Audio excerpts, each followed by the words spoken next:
कथम प्रियाया अनुकंपिताया संगम रहस्य रुचिरांश मंत्रान सुहृद सुच स्नेह सित शिशूनाम कलाक्षराणाम अनुरक्त चित्त। अरे भैया, जब अपनी प्रिया के साथ, अपनी पत्नी के साथ एकांत में मिलता है तो उसकी प्रेम भरी बातों और मीठी मीठी सलाहों पर अपने आप को निछावर कर देता है।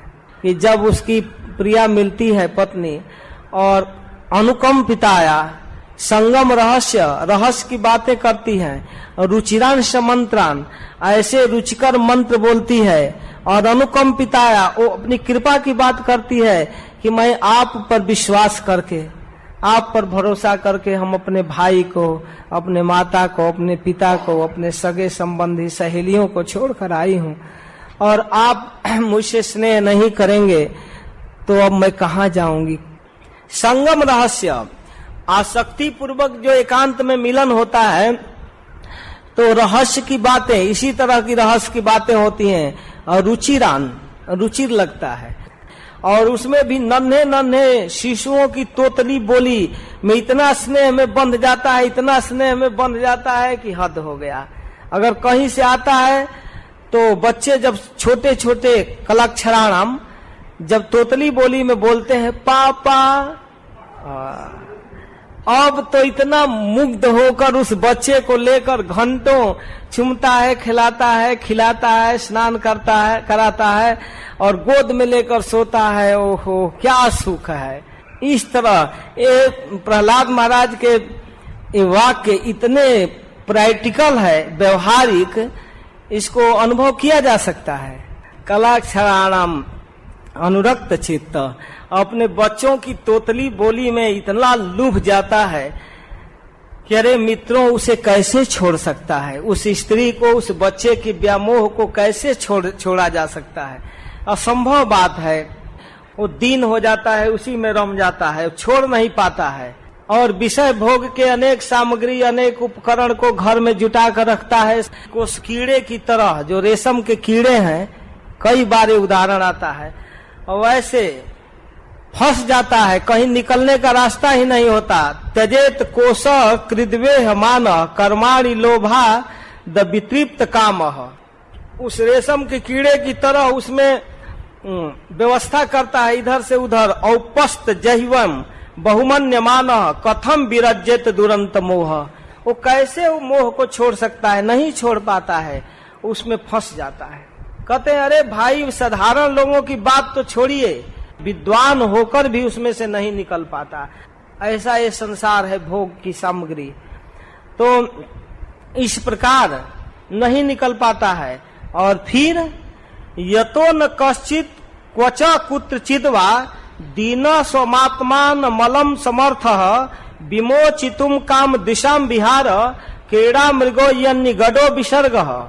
अद्भुत बात कहते हैं कि देखो भाई, सबसे मुश्किल बात है जो व्यक्ति कामनियों के मनोरंजन का विषय कीड़ा मृग बन जाता है। कीड़ा मृग माने खेलने वाला पशु, जैसे बंदर। अब तो ये ऐसा बंधन है कि वो बेचारा गरीब, चाहे कोई भी हो, किसी भी प्रकार इस बंधन से निकलना मुश्किल हो जाता है। प्रहलाद महाराज कहते हैं विमोचितम काम दिशाम विहार क्रीड़ा मृगो यानी गडो विसर्ग यतो न कश्चित क्वच कुतचिद्वा दीन स्वमात्मान मलम समर्थ।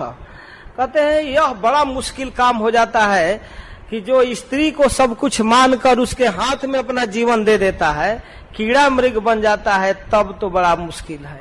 नारी विवश नर सकल गोसाई नाचे नर मरकट की नाई।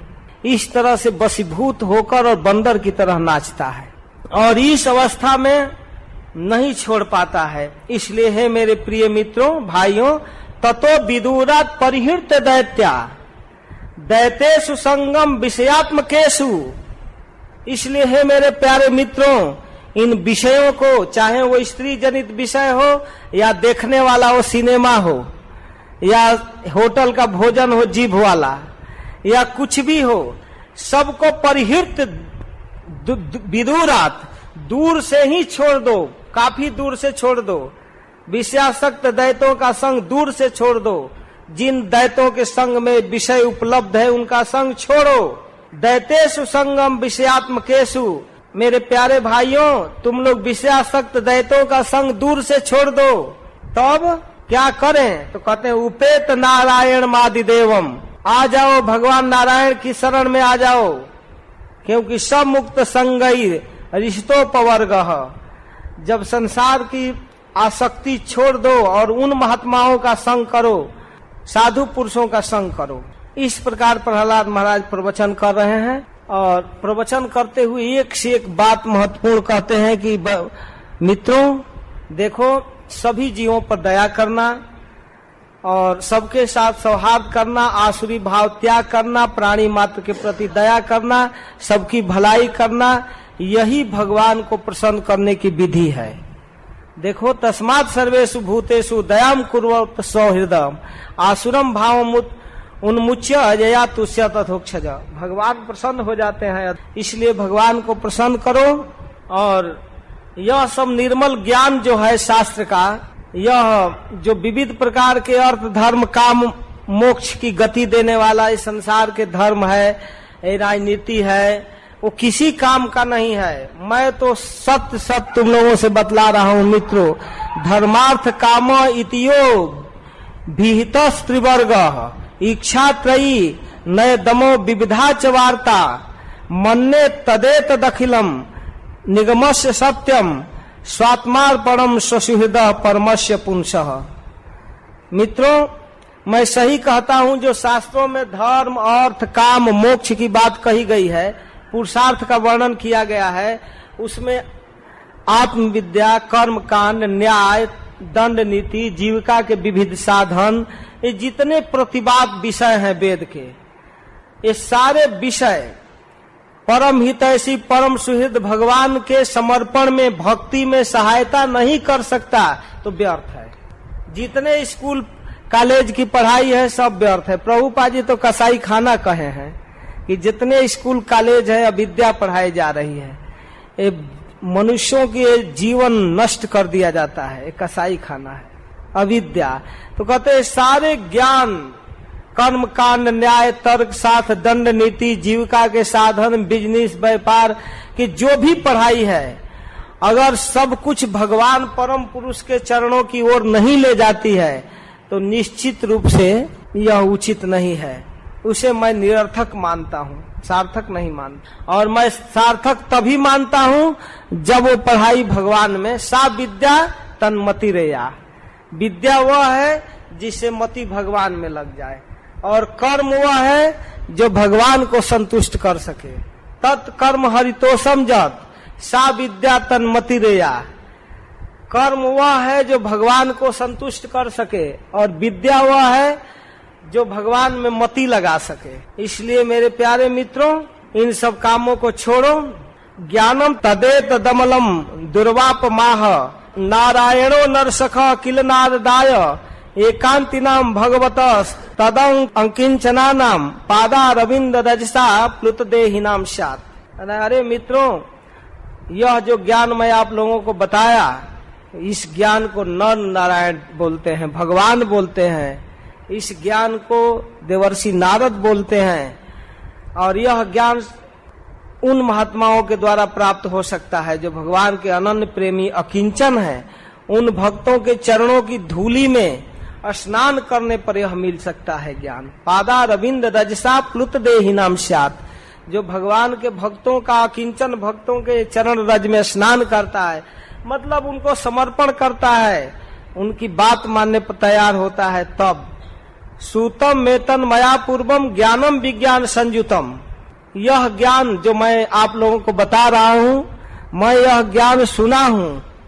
धर्मम भागवतम शुद्धम नारदाद देवदर्शनात्, यह शुद्ध भागवत धर्म मैं देवर्षि नारद के मुख से सुना हूँ। गुरु जी के पूछने पर नहीं बताए, पिताजी के पूछने पर नहीं बताए। कहाँ से सीखे हो? गुरु जी पूछ गए, कहे बेटा सत्य सत्य बतलाना, झूठ मत बोलना, हम तुम्हारे गुरु हैं। गुरु जी से कपट मत करना, सही बताना।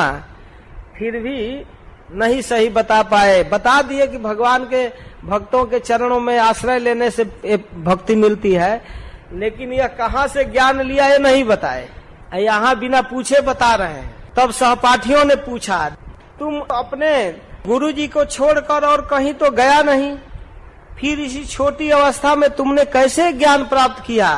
बालश्याम तो पुरस्थस्य महत संगो दुरन्वय, इस बचपन में अधिक से अधिक पिताजी के घर में, माँ के गोद में और बाद में गुरुकुल में, इसके अलावा तो कहीं गए नहीं, हम लोग तो जानते ही हैं। लेकिन वो महात्मा नारद मिले कहाँ? छिंदी न संशयम सौम्य, कहाँ तुम्हारा ये ज्ञान हुआ? हमको शंका हो गया, कहाँ तुमको नारद जी सिखाए? बोलो प्रहलाद, कहाँ नारद जी से भेंट हुई? तो फिर 7वां अध्याय प्रारंभ करते हुए नारद जी कहते हैं कि एवं दैत्य सुते पृष्ठो महाभागवतो सुरः वाचो स्मयन मानस्तान स्मरण मदनुभासितम। तो इस प्रकार दैत्य बालकों के प्रश्न करने पर परम प्रेमी भक्त मेरी बात का स्मरण करते हुए मदनुभासितम, मैं जैसा बतलाया था उसको मुस्कुराते हुए कहने लगा। तब प्रहलाद कहते हैं कि जब हमारे पिताजी उग्र तपस्या करने के लिए मंदराचल पर चले गए, तो देवराज इंद्र को जब पता चला कि हिरण्यकशिपु तपस्या करने गया, तो देवताओं की सेना लेकर आए और हमारे पिताजी के राजधानी पर चढ़ाई कर दिए। और पिताजी के अनुपस्थिति में दैत्य दानव भागने लगे और देवता लोगों पर इतना बल बढ़ा था कि वे हमारे परिवार के लोगों को, हमारे मंत्रियों को तहस नहस कर दिए। देव सेना के समान सामने हमारी दैत्य सेना नहीं टिक पाई। जब सब लोग भाग गए, तो जब इधर उधर भाग गए तो देवता लोग राजमहल में प्रवेश कर गए। राजमहल में लूट खसोट चालू किए, यहाँ तक हमारी माँ कयाधु को इंद्र पकड़ कर ले जाने लगे। और उस समय मैं अपनी माता के गर्भ में था। उस अवस्था में देवराज इंद्र हमारी माँ को बंदी बना लिए। बेचारी कुररी पक्षी की तरह बिलाप कर रही थी, रो रही थी, लेकिन देवराज इंद्र छोड़ा नहीं। जब ले जाते समय जंगल के रास्ते में हमारी माँ चिल्ला रही थी, रो रही थी। दैव जोग से देवर्षि नारद से भेंट हो गई। तो देवर्षि नारद देवराज इंद्र को रोकते हुए कहे कि अरे देवराज, यह निरपराध है, इसे ले जाना उचित नहीं है। एक तो स्त्री है, दूसरे गर्भवती है, ये सती साध्वी है, परनारी है, त्रिलोकी का स्वामी है, देवराज इंद्र है। तुम दूसरे को, स्त्री को इस प्रकार बलात् घसीटते हुए ले जा रहे हो। ये बेचारी रो रही है, इस तरह इसे ले जाना उचित नहीं है। छोड़ दो, छोड़ दो, इसका तिरस्कार मत करो, छोड़ दो। अब देवर्षि नारद रोक दिए। तब इंद्र बोलते हैं कि हे देवर्षे, मैं इस स्त्री के साथ कोई दुर्व्यवहार नहीं करूंगा। इसके पेट में, इसके गर्भ में हमारे शत्रु का उग्र तेजस्वी बीर्ज है, और जब ये बच्चा जन्म लेगा तो इस बच्चे का वध करूंगा और इस स्त्री को मैं छोड़ दूंगा। तुम नहीं जानते हो देवराज इंद्र, इसके गर्भ में भगवान का प्रेमी भक्त है, अत्यंत बली है, निष्पाप महात्मा है। तुम्हारे पास इसको नष्ट करने की शक्ति नहीं है। इस तरह का प्रयास मत करो। इस कयाधु के गर्भ में भगवान का भक्त है। अब इंद्र कोई तर्क नहीं करते हैं। देखिए वैष्णवता, सहज विश्वास कर लिए नारद जी के बात पर। इसके गर्भ में भगवान का भक्त है, यह जानकर देवराज इंद्र हमारी माँ की परिक्रमा किए, बड़े शुद्ध भाव से भगवत भक्त इसके गर्भ में है, माँ की प्रदक्षिणा किए और फिर अपने लोक में चले गए। इसके बाद देवर्षि नारद हमारी माँ को आश्रम में ले आए, निजाश्रमम, अपने आश्रम में, और आकर के कहे कि बेटी, आश्वास से होश्यताम वत्से जावत ते पतुरागमम। हे बेटी, तुम हमारे आश्रम में तब तक रहो जब तक तुम्हारा पति तपस्या करके लौट नहीं जाता है, तब तक यहाँ रहो। तो जो आज्ञा कहकर बड़ी निर्भयता से देवर्षि नारद के आश्रम में हमारी माँ रहने लगी, बड़ी आनंद से रहने लगी। और पिताजी जब तक घोर तपस्या करके नहीं लौटे तब तक रही। तो मेरी माँ गर्भवती थी, गर्भस्थ शिशु की मंगल कामना के लिए साधुओं के यहाँ सदाचरण में लग गई। माँ साधुओं के आश्रम में रहती थी, तो साधु लोग जैसे कहते थे वैसा करती थी, जो कहते थे सुनती थी। और सत्संग में भाग लेती थी, कथा सुनती थी। तो देवर्षि नारद परम कारुणिक है। ऋषि कारुणिकस्तस्या प्रादादु भयमीश्वरम धर्मस्य तत्वम ज्ञानम च मामय पे उद्देश्य निर्मलम। हमको उद्देश्य करके, हमारा ध्यान रखकर देवर्षि नारद हमारी माँ को भागवत धर्म सिखाने लगे। यह ध्यान रखे कि चलो इसके गर्भ में भक्त है, सुनेगा। देखिए, हरि सर्वत्र सर्वदा, भगवान का भजन किसी भी अवस्था में किया जा सकता है। माता के गर्भ में भी श्रवण किया जा सकता है, एक प्रबल उदाहरण है। माता के गर्भ में भी मंगला आरती में भगवान का दर्शन किया जा सकता है। महाराज परीक्षित ने मंगला आरती सबसे पहले माता के गर्भ में किया, गर्भ में भगवान दर्शन दिए और सबसे सुंदर दर्शन महाराज परीक्षित किए। और यहाँ माँ के गर्भ में श्रवण हुआ, कथा सुन रहे हैं प्रहलाद महाराज। बहुत समय बीत जाने से हमारी माँ स्त्री होने के कारण उसको तो एक ज्ञान की कोई स्मृति नहीं है, लेकिन गुरु जी का विशेष कृपा होने के कारण मैं उस ज्ञान को आज तक नहीं भूल पाया हूँ। देखिए, गुरु जी के कृपा जरूरी है ज्ञान टिकने में। ऋषि नाम अनुग्रहितम माम, मैं ऋषि का अनुग्रह प्राप्त किया हूँ। जो ऋषि उपदेश कर रहे थे वो कृपा पूर्वक चाह रहे थे कि ये बालक इस ज्ञान को धारण करे, तो उनकी विशेष अनुग्रह से ना धुनाप्य जहात स्मृति, आज तक हमारी स्मृति नष्ट नहीं हुई। यह है गुरु कृपा का बल। गुरु जब स्पेशल कृपा करके किसी शिष्य को ज्ञान देता है और शुभ कामना करता है, ज्ञान पढ़ाता है प्लस भगवान से शुभ कामना करता है कि हे राधा माधव, एक ज्ञान हमारे इस शिष्य में टिका रहे। ये जब शुभ कामना से, शुभ दृष्टि से देखता है और शुभ कामना भगवान से करता है, तब शिष्य अधिक दिन तक ज्ञान धारण कर सकता है। माँ के गर्भ में जो देवर्षि नारद का प्रवचन सुना था, वो ज्ञान आज काम दे रहा है। भवताम अपि भूयान में यदि श्रद्धते वच, आप लोग मेरी वाणी पर विश्वास करेंगे तो वैसारधि धी श्रद्धात स्त्री बाला नाम चमे जथा, जैसी मेरी मति हुई है भगवान में, वैसी मति बच्चों को, स्त्रियों को भी हो सकता है और आप लोगों को भी हो सकता है। आप लोग भी सुनेंगे तो बच्चे तो उत्साहित है नहीं? सुनाइए नारद जी, क्या सुनाए, क्या सुनाए, बताइए बताइए। तब प्रहलाद महाराज नारद जी के द्वारा बताए गए ज्ञान को सुना रहे हैं। आत्मा नित्य व्ययो शुद्ध एक क्षेत्रज्ञ आश्रय अविक्रिय स्वदृक हेतु व्यापको ह्यंग अनावृत। आत्मा नित्य है, निर्विकार है, अविनाशी है, शुद्ध है, क्षेत्रज्ञ है, आश्रय है, स्वयं प्रकाश है, व्यापक है, असंग है, आवरण रहित है। कोई इस पर बंधन नहीं। वो आश्रय है, शरीर का आश्रय वही है। शरीर आत्मा को नहीं ढोता है। ऐसे कभी कभी लगता है कि शरीर के अंदर आत्मा है तो शरीर चल रहा है आत्मा को लेकर। आत्मा शरीर को लेकर चलता है। आत्मा के उपस्थिति से शरीर में चेतना है, नहीं तो नहीं। इस प्रकार से आत्मा के उत्कृष्ट लक्षण हैं और इसके द्वारा आत्म तत्व को जानने वाला पुरुष शरीर आदि में अज्ञान होने के कारण, मम बुद्धि, देहात्म बुद्धि होने के कारण मैं और मेरे के झूठे भाव में फंस जाता है। उसको छोड़ देना चाहिए। ऐसा विचार नहीं होना चाहिए मैं, ऐसा नहीं। जैसे स्वर्णकार सुनार कभी कभी अशुद्ध सोना को जो मिट्टी में या पत्थर में मिला हुआ है उसको भी कलाकारी से निकाल लेता है। शुद्ध सोना तपा करके मिट्टी के अंश को हटाकर शुद्ध अंश को ले लेता है। उसी प्रकार इस प्रकृति में अप्राकृत चेतन तत्व आत्मा और अनात्मा का जो भेद हो गया है, मिश्रण हो गया है, उसमें जो आत्म तत्व बेता है, वो जो आत्म तत्व, आत्मा का जो सिद्धांत है, व्यवहार है, उसके लक्षण को पकड़ लेता है, पहचान लेता है और अनात्म वस्तुओं को छोड़ देता है।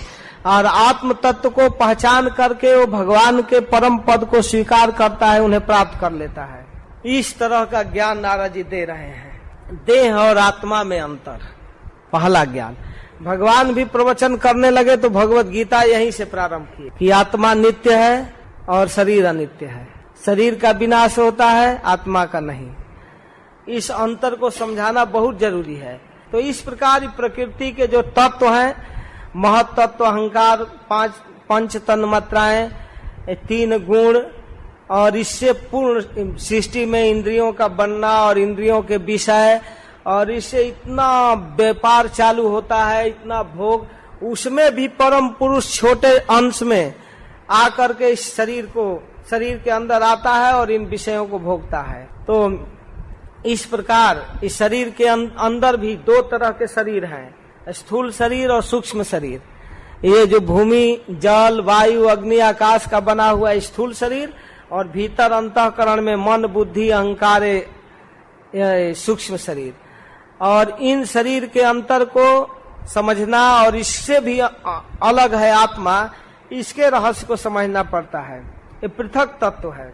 इसलिए तुम लोगों को सबसे पहले इन गुणों के अनुसार जो विविध प्रकार के प्रवृत्ति है जीवों का, और उन प्रवृत्ति के अनुसार लोग तरह तरह के कार्यों में लिप्त होते हैं, और उन कार्यों के परिणाम से विविध शरीर मिलता है, और शरीर के अनुसार वो अपने सुख और दुख को भोगते हैं।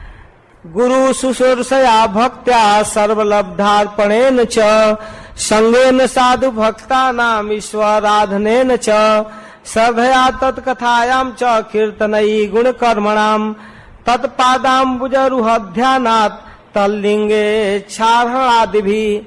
इस तरह कहते हैं कि ये 8 सिद्धांत है। गुरु शुश्रूषया भक्त्या, गुरु की प्रेम पूर्वक सेवा से पहला साधन।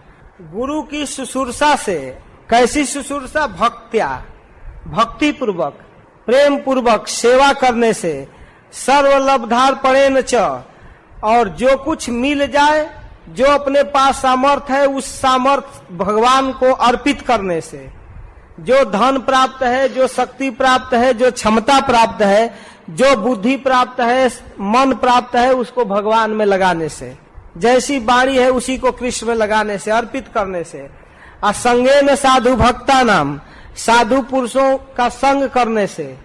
ईश्वर आराधनेन च, और ईश्वर की आराधना करने से, भगवान की पूजा करने से।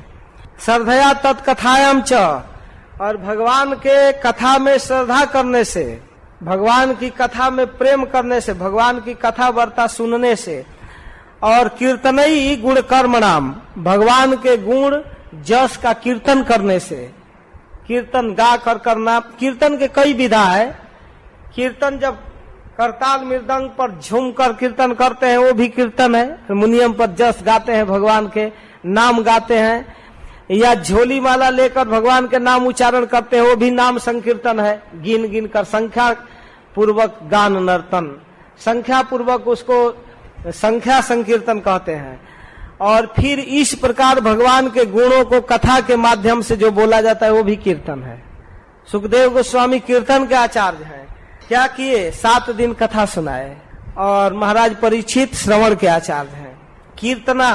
कीर्तने ही गुण कर्मणाम तत्पादाम बुरुहस ध्यानात्, और भगवान के चरण कमलों के ध्यान करने से। और तल लिंगे क्षारणादि भी, भगवान के श्री विग्रह का दर्शन करने से, मंदिर में जाकर राधा माधव के सामने खड़ा होकर उनका दर्शन करने से।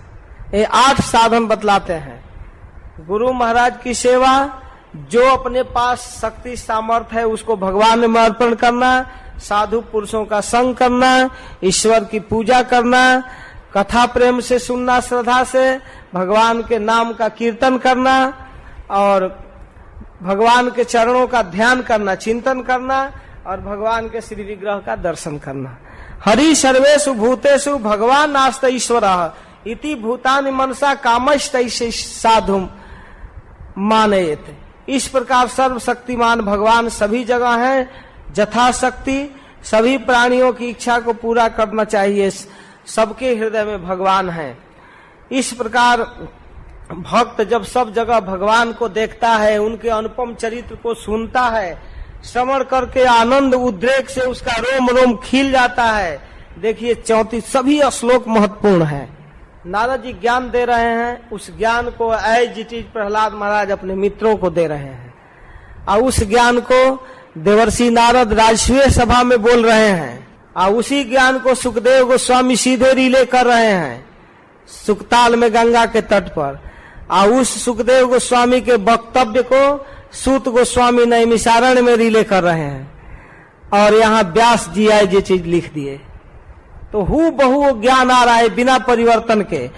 कहते हैं निशम्य कर्माणि गुणान तुल्यान बिरजाणि लीला तनु भी कृतानि यदाति हर्षोत्पुलका सुगद गदम प्रोतकंठ उदगायति रौति नृत्यति। जब भक्त भगवान के अद्भुत पराक्रम को, अनुपम गुण को, चरित्र को जब सुनता है तो सुन करके अत्यंत आनंद के उद्वेग से उसके रोम रोम खिल जाते हैं और उसके आंखों में अत्यंत अश्रु विसर्जित होने लगता है, रोने लगता है, उसकी वाणी गदगद हो जाती है और वह संकोच छोड़कर जोर जोर से चिल्लाने लगता है, हे कृष्ण, हे गोविंद, कब दर्शन देंगे?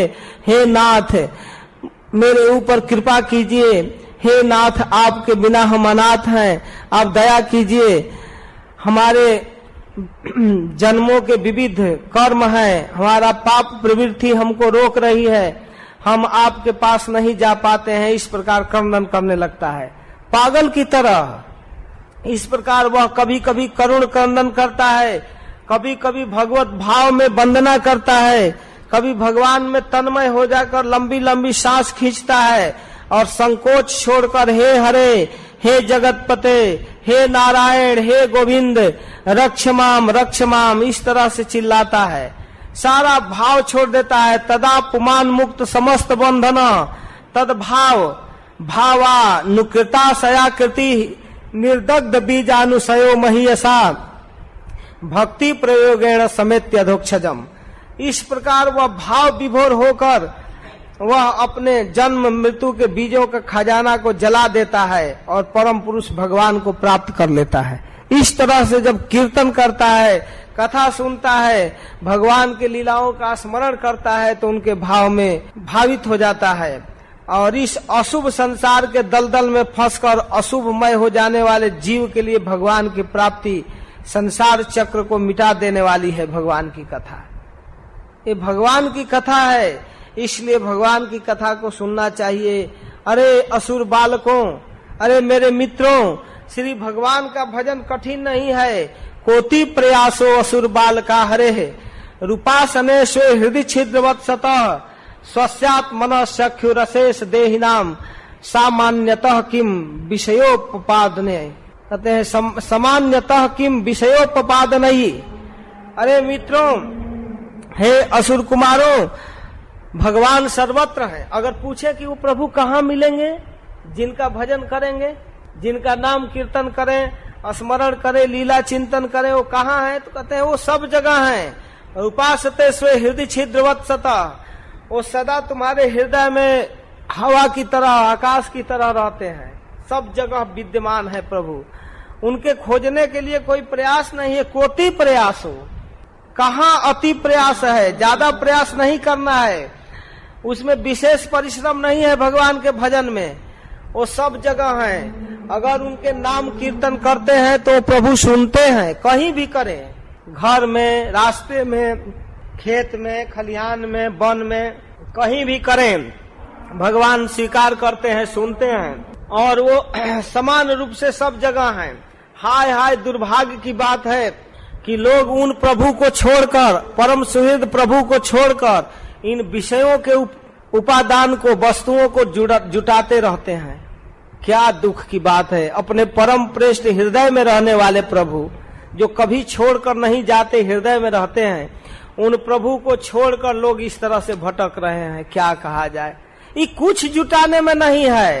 रायः कलत्रम पशवा सुतादयो गृहा मही कुंजर कोश भूतयः सर्वेर्थ कामा क्षण भंगुरायुष कुर्वन्ति मर्तस्य कियत प्रियम चला। अरे मित्रों, जब यह शरीर ही छूट जाएगा तो ये धन, स्त्री, पशु, पुत्र, पुत्री, महल, मकान, हाथी, घोड़ा, खजाना, बैंक बैलेंस, कार, ये सब कहाँ काम आने वाला है? ये कुछ नहीं है।